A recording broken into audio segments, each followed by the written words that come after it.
And welcome everybody to another edition of the GSMC Football Podcast brought to you by the GSMC Sports Network. As always, I'm your host, Kenneth Gruenfelder, and it is great to have you guys here on this Football Friday, Week 10 in the NFL. Started last night. We'll get into the game, of course. It's great to have you guys here. Doubleheader today. We got this show, and then a half hour after that, I will be streaming the GSMC Baseball Podcast, and I have some stuff to talk about. One of the segments will be regarding my team, the Yankees, because their front office met with the media, and I wanted to kind of go over that. So we got a jam-packed day for you guys, loads of content coming out, a bunch of shorts between myself and the other shorts that we have coming out each day as well. So a lot of content for you guys to digest. So before we get into the rundown of today's show, I just wanted to remind you guys to tip or donate, get your comments recognized, and to become part of the show, make sure to go to the following link. That is streamelements.com/gsmcsportsnetwork./tip. Again, that really helps the show, makes the show more interactive between me and you guys, the viewers, and that's what it's all about. Once again, the link is streamelements.com/gsmcsportsnetwork./tip, and again, it is on the ticker on the bottom of the show segment as well. So, with that, let's get into the rundown of the show. So, obviously, it's really going to be all about picks today, of course, making predictions and things like that. So, but starting off the show, we'll recap last night's game between the Bears and the Panthers, and I know everybody is really excited about that. And I think I pretty much almost predicted the score right. I think I said like 17-14, 2017, something like a 3-point game, and that's what it ended up being. So, good start to the week for me. I had the Bears winning and the Panthers covering. There you go. So we'll get into that in a second. Then in the second part of the show, is this the week the 49ers get back on track? Because that's one of the bigger games this weekend. You got the 6-2 Jacksonville Jaguars at home taking on the 49ers, who are coming in at 5-3 and losing 3 straight. So we'll get into that in the next segment. And then the final 2 segments, we'll preview all the early window games as well as the late window games to wrap up the show. So that's the rundown for the show. So with that, let's get right into the first segment, which is recapping last night's game between the Bears and the Panthers. Now, I know we were all really excited for this game going in. Of course, you got Tyson Bagent making another start. Bryce Young, the number 1 overall pick in the draft. Wasn't really that exciting, of course. Obviously, you guys know I'm just messing around here. So I just wanted to get a graphic up, just to, show the stat lines of the 2 quarterbacks here. So,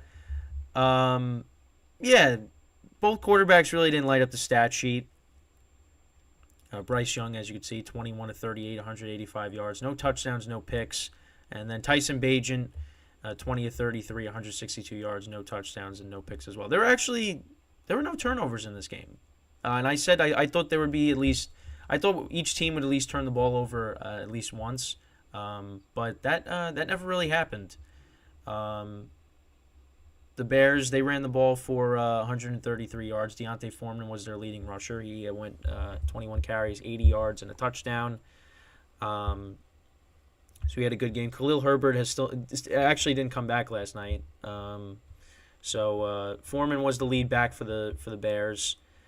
Their leading receiver was DJ Moore. He had 58 yards receiving against his former team. As for the Panthers, they only ran the ball for 43 yards. Chuba Hubbard was their leading rusher with 23 yards on the ground. And actually, Mike Straken, forgive me for mispronouncing his name. He was their leading receiver, but it was only 1 catch for 45 yards. And that was actually like Bryce Young's best throw of the night. That was down the sideline. And that set up one of their scoring drives, their field goal. That was Eddie Pinheiro kicking a field goal to put the Panthers up at one point in the game. Right? That was the big play. Right? Yeah, it was a 45-yard pass. Yeah, that was on the field goal drive. Yeah, so I mean, we'll go through the scoring. We'll go through like the drive. So for each team punted, then the Bears punted, and the Panthers actually ran it back for a touchdown. Smith Marset ran that back for 79 yards, so that put them up 7-0. Then the Bears kicked the field goal. Panthers kicked the field goal, so it was 10-3 after the first quarter. Both teams punted again. Cairo Santos hit a field goal. So it was 10-6. Panthers punted. Bears kicked another field goal. So it was 10-9 going into the half.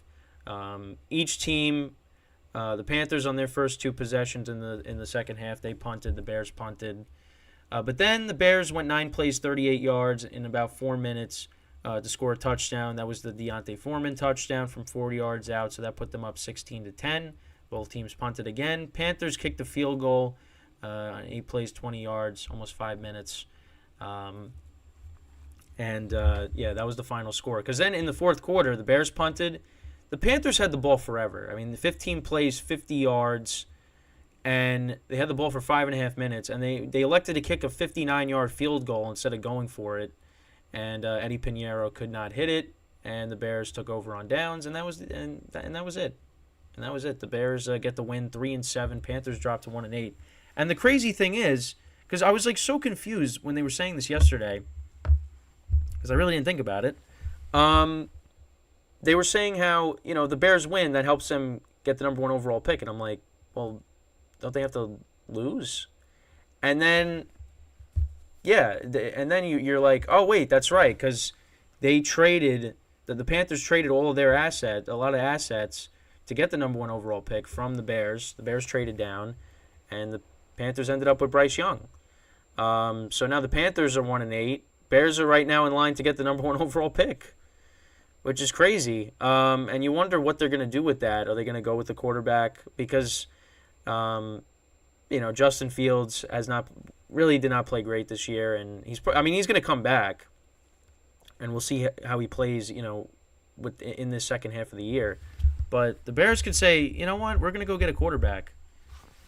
So that's an interesting thing that could happen, and we'll see what happens with Fields then. Do they move off of him and trade him, or do they continue to load up on the offense or load up on the team in general and try again? I don't know. I don't know. Is Eberflus going to be gone after this year? There's so many things, but you have to look at also the Panthers again, and with what's going on with Bryce Young. I mean, he has not looked great this year, and the other thing, too, is you look at all the other rookie quarterbacks in his draft class, they're all playing better than him. Anthony Richardson, before he got hurt, he was playing a lot better than Bryce Young. Will Levis, in his 2 career starts, he's played better than Bryce Young. And, of course, C.J. Stroud, who we talked about this week. So it's not looking good right now for the Panthers. Now, again, some people are saying it might be too soon to tell, and I think so. I don't think we should. I think you got to give him at least another year and see. But you see what the other quarterbacks have done when they stepped in. How come Bryce Young can't do that? Now he did have that 45-yard pass. That was his best throw of the day, and you're like, okay, there's the talent right there. But yeah, it's been rough for him, and now the Panthers are 1-8, and the Bears. It's crazy. The Bears are in line for the number 1 overall pick, and I don't know. I mean, I guess he's shown flashes at times, but the amount of talking up Tyson Bagent I thought was kind of weird, because I mean he hasn't been great. He hasn't been good. It really hasn't been good. I mean, he had 3 interceptions against the Saints the other day. I mean, they killed the Raiders. I mean, but the Chargers beat him up pretty good.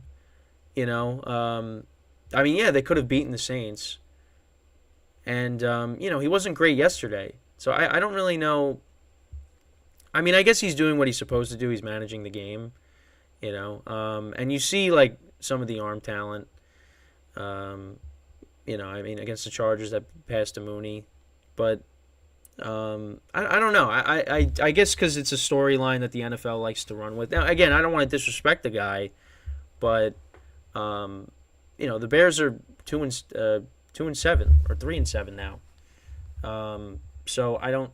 It was, I don't know. It was just kind of weird. I guess because they were just looking for something to hype us up for the game. Now, again, it's a great story, but I don't know. I just feel like it was kind of it was weird, because you would think the Bears have been rattling off a winning streak, and that just has not happened. I mean, they beat the Panthers and you beat the Raiders.